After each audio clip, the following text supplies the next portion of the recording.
নমস্কার বন্ধুরা, চৈতি সিম্পল কিচেনে সবাইকে স্বাগত। আশা করি সবাই তোমরা খুব ভালো আছো আর আমিও ভালো আছি।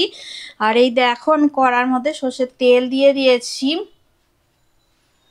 আজকে তোমাদের জন্য আবার আমি নতুন একটা রান্না নিয়ে চলে এসেছি।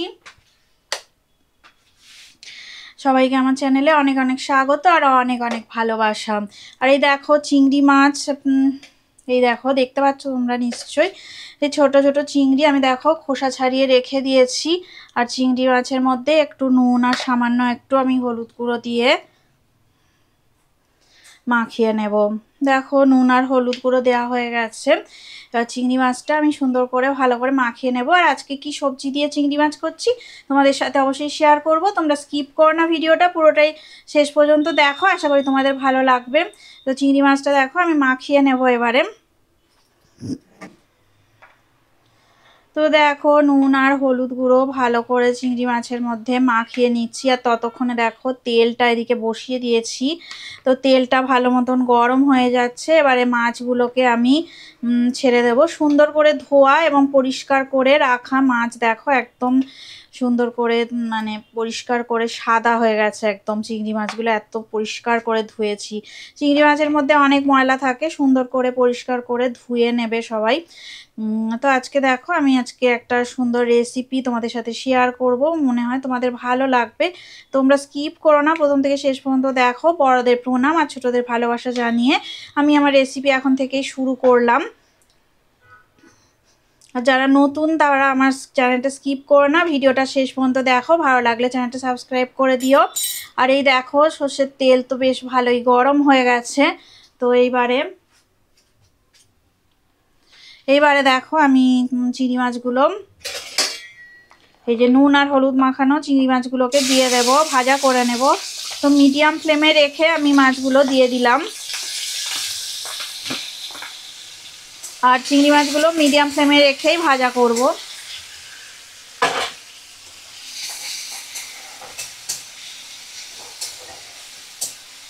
তো গরম ভাতে স্বাদ দুর্দান্ত হয়, তোমরা অবশ্যই বাড়িতে একবার হলেও রেসিপিটা ট্রাই করো।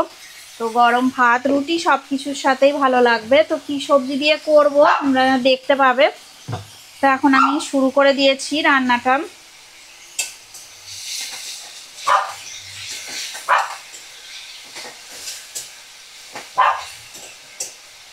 তো মাছটা দেখো আমি মিডিয়াম ফ্লেমে রেখে ভেজে নিচ্ছি। তো চিংড়ি মাছ আবার বেশি ভাজা করা যায় না, তো ভাজা করলে ভালো লাগবে না। আর নুন হলুদ দেয়া আছে।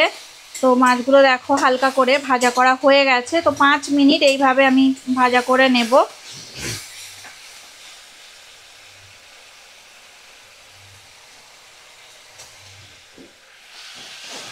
তো এবার দেখো আমি অল্প করে কুচানো পেঁয়াজ দিয়ে দিলাম, মানে একটা মিডিয়াম সাইজের পেঁয়াজ। আর একটু সামান্য দেখো ধনে বাটা, এই যে জিরে বাটা আমি দিয়ে দিলাম। তো ভালো করে দেখো নাড়াচাড়া করে নেব। আর দেখো আমি দুটো কাঁচা লঙ্কা দিয়ে দিলাম টুকরো করে। কাঁচা লঙ্কা দিয়ে ভালো করে দেখো আমি মিডিয়াম ফ্লেমে রেখেই 2 থেকে 3 মিনিট একটু নাড়াচাড়া করব। তো চিংড়ি মাছ তো সবাই রান্না করতে জানো, তো আমি কেমনভাবে রান্নাটা করছি আর কি দিয়ে করছি তোমরা দেখো। আমি একটু অন্যরকম করে রান্নাটা করছি আজকে। তো দেখো আমার সামান্য আদা রসুনের পেস্ট একটু দিয়ে দিলাম, দিয়ে ভালো করে আমি দেখো মিক্সড করে নেব। পুরো রান্নাটা দেখো আমি এখন মিডিয়াম ফ্লেমে রেখেই করছি। তো আদা রসুন বাটা দিয়ে 2 থেকে 3 মিনিট একটু ভালো করে মিক্সড করে নিয়ে নেব। এইবার দেখো আমি হাফ চামচ কাশ্মীরি রেড চিলি পাউডার দিয়ে দিলাম। তো ভালো করে দেখো কষানো হয়ে গেছে।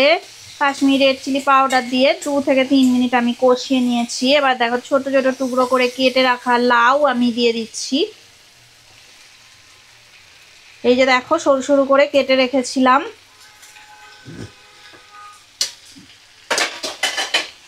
তো ফ্লেমটাকে এবার একদম লো ফ্লেমে করে দিলাম, কারণ ভালো করে এবার কষিয়ে নিতে হবে। আমার এই রান্নাটা তোমাদের কেমন লাগলো অবশ্যই আমাকে কমেন্ট করে জানাবে। আজকের লাউ চিংড়িটা একদম অন্যরকম ভাবে আমি বানিয়ে নিচ্ছি। তো দেখো আমি ভালো করে নাড়াচাড়া করে লাউ চিংড়ি মিশিয়ে নেব। আর ফ্লেমটা আমি আবারও মিডিয়াম ফ্লেমে করে দিলাম।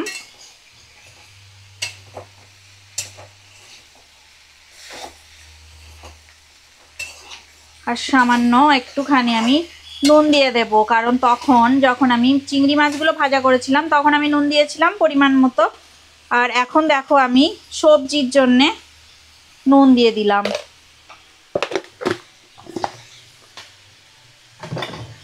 আর হলুদ গুঁড়ো আমি আরেকটু পরিমাণ মতো দিয়ে দেব, 1/2 চামচ আমি হলুদ গুঁড়ো দিয়ে দিলাম।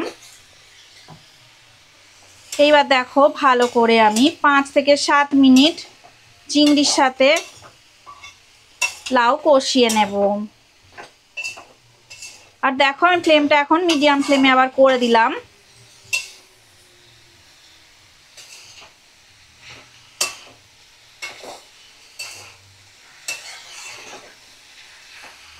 রান্নাটা তোমরা অবশ্যই বাড়িতে একবার হলেও ট্রাই করো, অত্যন্ত সুস্বাদু সুন্দর খেতে লাগবে। আর দেখো আমি একদম অন্যরকম ভাবে আজকে রান্নাটা করলাম। আর আজকে সুন্দর করে রান্নাটা করছি অন্যরকম ভাবে একদম। তো দেখো 5 থেকে 7 মিনিট কষানো হয়ে গেছে। এবার আমি হাই ফ্লেমে দিয়ে দিয়েছি। এইবার দেখো আমি জল দিয়ে দিচ্ছি।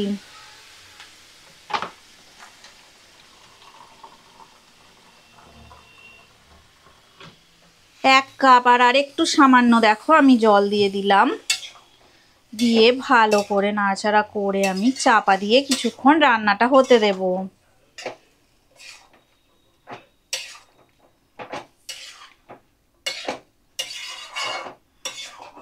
এইভাবে তোমরা লাউ ছাড়াও চাল কুমড়ো দিয়েও করতে পারো, তো দারুণ খেতে লাগবে। দেখো আমি লাউটা কিছুক্ষণ সিদ্ধ হবার জন্যে কিছুটা জল আমি দিয়ে সিদ্ধ হতে দিচ্ছি আর একটু ঢাকা দিয়ে রাখবো। দেখো আমি ঢাকা দিয়ে রাখলাম এবং মিডিয়াম ফ্লেম থেকে আমি লো ফ্লেমে করে দিলাম। ফিরে আসছি 7 মিনিট পরে। দেখো আমি ঢাকাটা দেখো খুলে নিচ্ছি। জলটা দেখো অনেকটাই শুকিয়ে গেছে, একদমই শুকিয়ে গেছে বলা চলে। দেখো এই যে, তো এখন দেখা যাক লাউগুলো সিদ্ধ হয়ে গেছে কিনা। তো 7 মিনিট পরে আমি দেখো ফিরে এলাম। তো জল শুকিয়ে অনেকটা শুকিয়ে যায়নি, এখনো দেখো অনেকটাই শুকানো বাকি আছে। তো আমি হাই ফ্লেমে দেখো করে দিলাম গ্যাসের ফ্লেমটা। তোমরা এই রান্নাটা অবশ্যই করবে বাড়িতে একবার হলেও। আর এই জল জল ঝোল ঝোল লাউ ও খেতে দারুণ লাগে চিংড়ি দিয়ে। তো আমি এতটা ঝোল রাখবো না, আর একটু আমি দেখো একদম আবার শুকনোও করবো না, আর একটু ঝোলটা শুকিয়ে গেলেই আমি অফ করে দেব।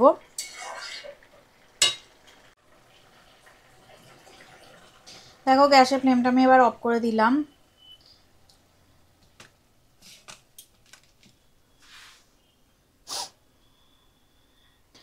আজকে দেখো এই ঝোল লাউ চিংড়ি একদম রেডি হয়ে গেছে। তো বেশ ভালোই ঝোল ঝোল আছে, আমি তোমাদেরকে দেখাচ্ছি কীরকম ঝোল আছে। যে দেখো অনেকটাই জল আছে এখনো। এই যে আজকের এই রান্নাটা একদম এরকম লাউ চিংড়িটা ঝোল ঝোলই হবে। তো তোমাদের কেমন লাগলো অবশ্যই কমেন্ট করে আমাকে জানাবে। লাউ চিংড়িটা কত সুন্দর, দেখো কালারটাও কিন্তু দারুণ এসেছে,